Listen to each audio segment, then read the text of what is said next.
Hey, it's Phil Bruce here, and in today's video, what I want to talk about is change. And change does not have to be dramatic, it doesn't have to be drastic in order to get results. So I wanted to talk about this, and because it's a thing where we think, when we want to transform ourselves, when we want to become a better person, when we want to become more successful, when we want to achieve more, we kind of look at where we are now and we think about where we need to be. And often it can feel a massive gulf and a massive difference. So again, for an example, it could be if I was weighing 14 stone and I wanted to get down to 12 stone. If I wanted to have 100 grand of investments in my portfolio and I've got 5 grand, for example, or I've got nothing. It could be I want to have the job of my dreams and earn 50 grand a year. But at the moment, I'm employed somewhere that I don't enjoy doing and I earn 20 grand a year, 25 grand a year. We look at it and think to ourselves, it's a massive gulf, it's a massive difference, and it's really hard to get to, and it's going to take a long time. And it kind of then demotivates us and makes us think, well, because it's so much effort, time, dedication, and so many things need to change, there's no point doing it. I'm going to give up and I'm just going to keep doing what I'm doing. So the kind of point of this video is to basically show us that it doesn't need to be so dramatic. It doesn't need to be so drastic. It doesn't need to be really far-fetched in order to make those changes and get to places and get to where we want to achieve. Yeah, it can, it can take a while. It can take that, but with change, if you start seeing results and feeling better and getting more things that you want to do, it ends up helping to motivate you to get to that next level and to keep those changes going. And I like to give examples. So I'll give you an example that's real life right now. So over the last few months, the winter months, as I've talked about on previous videos, I've been on a bit of a bulk. I've been trying to gain weight. I've been trying to get muscle mass, power, size, strength, all that stuff. And I managed to get to 16 stone 3, which is the heaviest I've been. Now, the plan was always going to be at the end of March, basically when the clocks changed, that I was going to go more on a cut, or shall we say, not a cut as such, but I was going to lean out, I was going to reduce the body fat, I was going to just get a bit more toned, conditioned a bit quicker, focus on speed stuff as well. But I thought the other day, I might as well start a week early, and to be honest, part of the reason was this, is I had a couple of compliments, which was nice over the week, where people have said that I'm already looking a bit trimmer than I was. Now, that wasn't intentional. It was a case of because I've picked up more cardio through classes, and to be honest with, starting to manage the women's football team again, and I'm training and coaching and moving around, I've ended up losing some body fat anyway. So I thought I might as well just go a week earlier and start. And when I've been doing the kind of the bulking, I've been trying to get food and calories in and drinks and stuff like that because I'm exercising so much.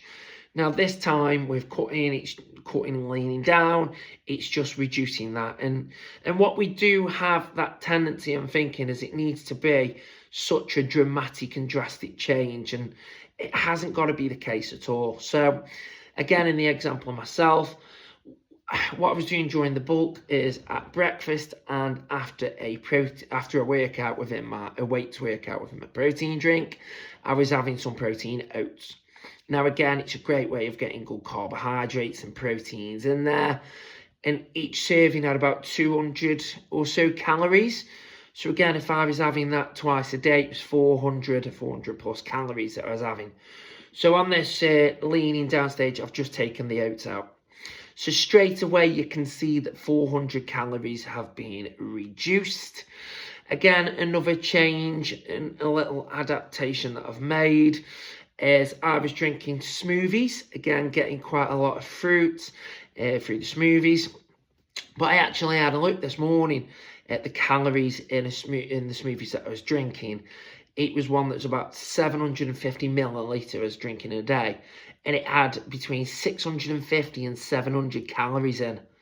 Now, I wasn't having that every day, but I was having it 3-4 times a week.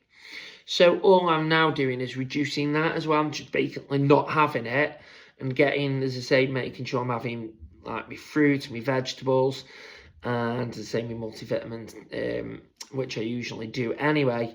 And that's a reduction of calories. So straight away, if you think about it, that's 400 calories down per day just with the oats. And it's a reduction of between 650 and 700 calories down 3 times a week, 2-3 times a week. So straight away, the calories are being knocked down. It's then just reducing the size of the carbohydrates that I have.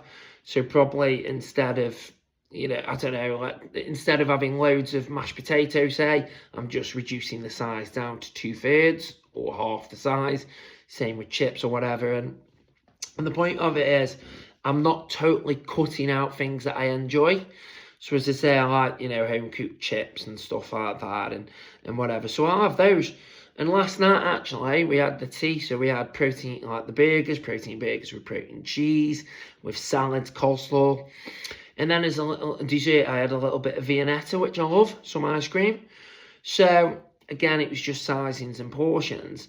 But because I'd reduced the other stuff that I was having, it allows me to take that.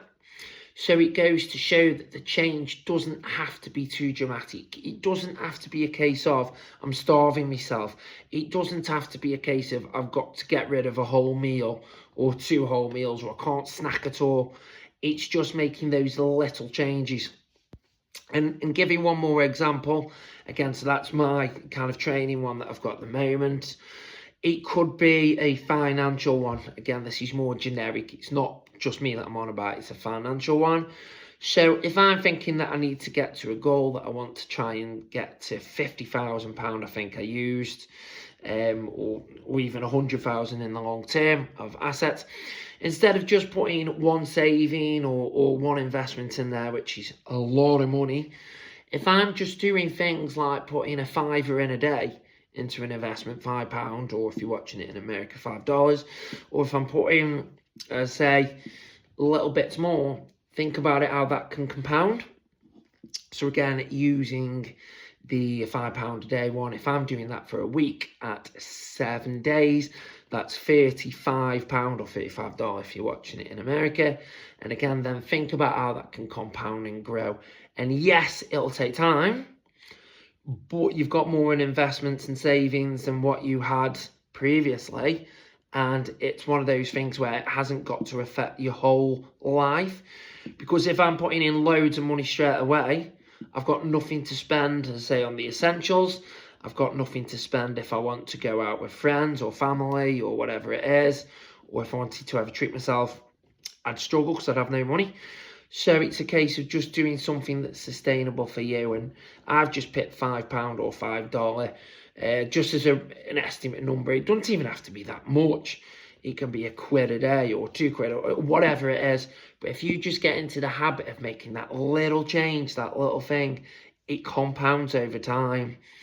And now that we're actually starting to get sun, this is one more, starting to get sun here in Stoke-on-Trent in the United Kingdom. I've been really making a conscious effort to get out in the sun. Even if it's half an hour, I'd say an hour if I can. Because the sun's coming out, I'm getting in the sun, which helps to get more vitamin D, natural vitamin D in the system. Yes, I'm still supplementing on it. But then, as I say, I love getting a tan as well. So when the sun is out, I will be out in it. But it's just those little changes. And because the sun is out, I'm wearing less layers. So again, in the garden, if it's warm enough, I'll take my top off. If not, I'll just wear a vest or a t-shirt like this with some shorts. Whilst over the other months, because it was cold, I was wearing layers like your tracky bottoms, t-shirt, jumper, gilet, all those things. But again, just because the weather's getting better, it's a little change and just getting out in that sun and you feel better as well. And showing that by doing that, it's only a little change, but it helps you massively, as I say, helping with the vitamin D, helps you with your mood, and it helps, as I say, skin complexion, especially for me. I try to do more modelling shoots during the summer months if I can, where I feel a bit leaner, like what I talked about with my nutrition, and also where I'm a bit more tan. So it just goes to show that changes don't have to be so dramatic, don't have to be so drastic, don't have to be so clear cut.